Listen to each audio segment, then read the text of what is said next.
So far we've completed page 1 and 2 of this feature.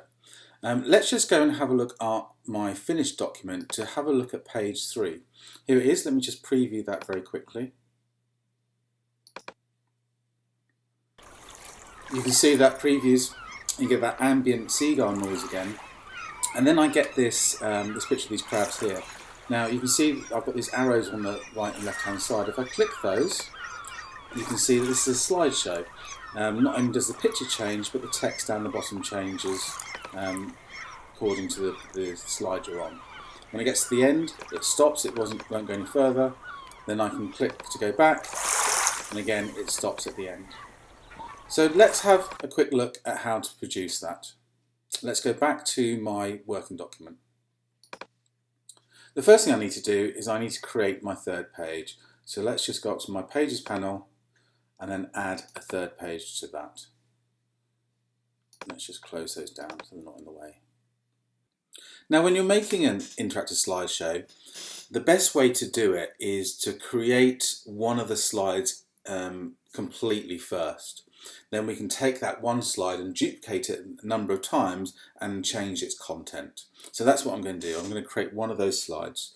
So to do this, I'm going to use my frame tool and draw a picture box where I want the entirety of the first slide to be. Well, the entirety of the picture for the first slide. So let's draw that in there. Let's fill that with the picture. So up to File and say Place. This is my audio, so let's come to my images here. Here we go. So the first one I want to get is crabs. So I can go to crabs and I can open that. Again, that's a bit too big. I can just make that fit automatically. So there we go, there's my crabs in there. Let's draw my text box. So I just want my text here on the right hand side. Let's draw it in there. I think I'm going to have my text around about 24 size. I'm going to have it aligned to the right hand side, and I'm also going to have that as Gill Sands. Let's just try regular for a moment, and I'm just going to put some placeholder text in there for the moment. Actually, I want that to be in semi-bold. Let's select all of that, make that semi-bold. That looks better. Let's just make that just a little bit longer. Okay, I'm going to remove any hyphens out of there as well. Remember, we don't really have hyphens only in all these kind of elements. You only really have them in your main body text. So let's just select those. Let's go to paragraph mode on my measurements bar at the top here, and then uncheck hyphenate, and it'll take that hyphen out.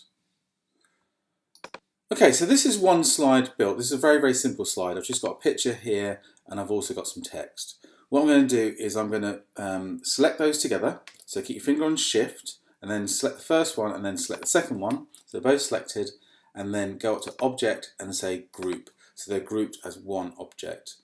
I'm then going to zoom out because it just makes my life a bit easier if I'm zoomed out a little bit for this. I'm then going to duplicate that slide a couple more times. So either copy and paste or keep your finger on Alt to click and drag a duplicate away. So I'm just going to use my pasteboard area and just have a couple of these either side. Then what I want to do is to change the content of each one of these boxes. So I want to have a different picture in here and different text. So let's start with the left hand one. Now, because this is a group, the easiest way to interact with the group is not to ungroup it and then change the contents. But if you select it and then double click on one of those boxes, you drill into the box itself or into the group so you can change those one element. Be very, very careful not to move one of these parts, because if I was to move this picture, say up here, it changes that group. So when this becomes a slideshow, they'll jump away from each other, and you don't want that. If you move it at any time, straight away go to undo. Don't try and put it back to where you think it might be. Okay, so let's change this picture. So File, Place, locate my second picture, and I'm going to use Fish. So in that new picture in, let's make sure I just fit that again. That's already sized, that's fine. And then I also want to change this text. Now I'm just using placeholder text, but of course you're going to use real words. So I'm just going to delete that placeholder text and put new placeholder text in there. It just will at least just change the words that are in there. And then come back to my black arrow, click away from it, and you can see that that's still now a group when I click back on it. Come to my second box. Let's just zoom into that a little bit. And again, exactly the same. Oh, so I just moved that by mistake. So let's just go and just undo move straight away to make sure nothing has been shifted. So let's just select that and then double click on that box so we drill into the group, and then file and place. Locate my third picture, which is driving boat. And there it is, and that should already be sized. Yes, it is. And then I can double click on this text itself, select all of that text and delete it, and place new placeholder text in there. Again, black arrow, click away from the group, and then you can click back on it and you can see it still as one group. Okay, let's just zoom out again. What we need to do is we need to lay each one of these elements directly on top of each other.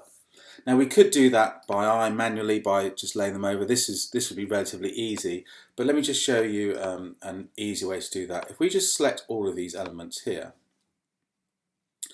and then let me just move across so we can see some more of my tools. I'm just after this selection of tools up here. These are all to do with alignment. So if I was to click that one, they would all line up on the left-hand side and so on. Now the ones you generally want are these two in here, align horizontally and align vertically. So let's just select that one and then select that one. And now you can see they should all be sitting on top of each other. So let's just zoom into that. You can see that you can't see any gaps in there, you can't see any other pictures. The text will look like a bit of a model at the moment. That's okay. Don't click away from this, make sure you just don't touch anything else. But the next thing you want to do, let's just remove this. Next thing you want to do is go to the window that says Object States. Because to make an interactive slideshow, we need to create a multi-state object. So this window, you can see there's nothing in here at the moment. So while this is all selected, I'm going to come down and click the new state or convert selection to a multi-state object.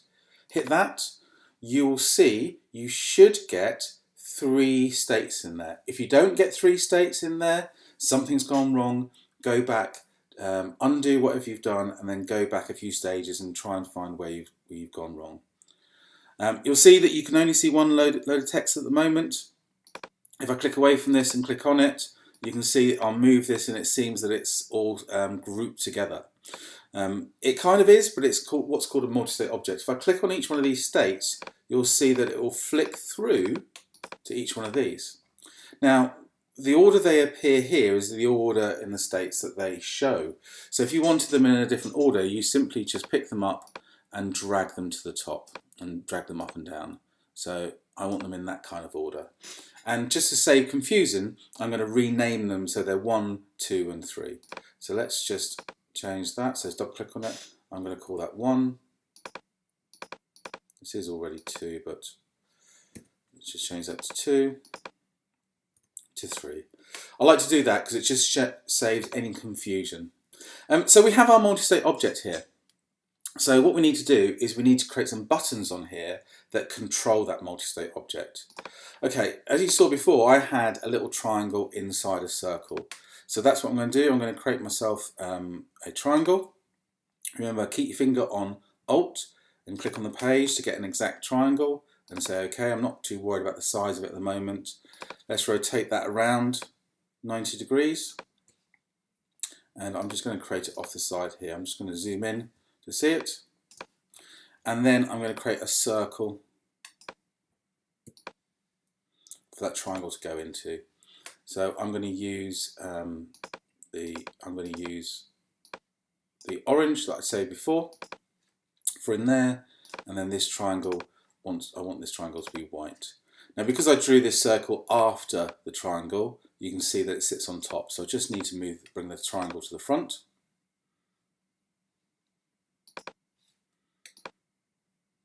And let's put that on top here. And then I'm just going to increase its size slightly. let's just make that fit. So there we go. That fits perfectly. Now what I just want to do is just to select both those together and just group them. So go up to Object and say Group. Let's just zoom out slightly. Of course, that's a bit too big at the moment, but let's just drag that and put that in position. So that goes there, and I'm going to resize it, make it a bit smaller.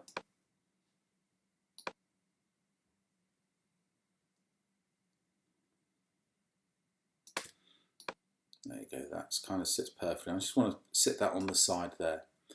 I'm then going to duplicate that, put my finger on Alt to duplicate it and have it on the other side. And let's rotate that 180 degrees and put that in position the other side. So now that's over the other side, I can program these two buttons. So let's select the first one on the right hand side and go to my Buttons and Forms panel. We've seen this panel before. Let's convert that into a button and let's give that an action. Now the action I want to go here is go to next state. Now because this is the only multi-state object on this page, this is the multi-state object that it picks up. Of course, if you have many multi-state objects on the page, you've got to make sure that you select the right object in here. Also note this option down the bottom, stop at last state. Now if I leave that unchecked, this will just go through a cycle, so you can just keep clicking right and it will just keep going through every single slide and show them again. But if you check that, it will stop at the final slide. Now I quite like this option. It gives you a definite end and finish to your slideshow. So I'm going to select that and then going to come back to this slide, this button, and make that into a button again and add an action to it. So go to previous state, and again I'm going to say stop at first state, select that, and let's preview that. So here we have this. So if I just click on that there, you'll see that that will flick and stop at the end, and flick back and stop at the end. So we've made our interactive slideshow. We just need to finesse a few things, add the final things to complete our feature. So first of all, I need to bring that ambient sound in again. Now we already have that sound on our first page, but what we have to do is we have to bring it in again onto our last page if we want it to play here. So File and Place. Let's locate that sound again. So it's here in Audio. So Seagull Sounds, I'm going to say Open. I can place that in there, and under my media here, I can say Play on Page Load and Stop on Page Turn. And let's just hide that away again with a white box.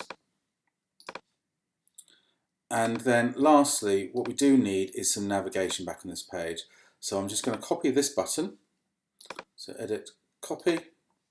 Come to my menu page, and then remember that paste in place, so it goes in the exact same place, but of course the colour is different, so I just need to go to my Buttons and Forms panel and change the colour.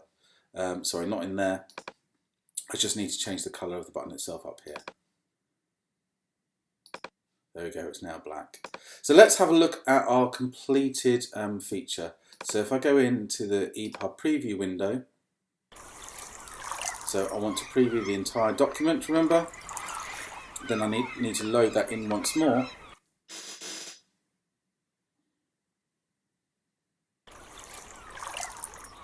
So there's our first page play, everything comes in, the sound is playing nicely. I can click the button to go to my next page. That still works, the fisherman's slowly getting larger. Let's see if this still works, the audio for the interview. Yeah, I went to sea when I was 14, largely to escape my circumstances on shore. That still works fine. I can go to my next page, the new page that I've created. So the audio is playing again in the background. I can click my little right and left hand buttons, and you can see that I'll flick between each one of those slides. You can see the text changes, and then I can click back with that button as well. So there we go. We've created this fisherman feature in InDesign as a fixed size EPUB layout.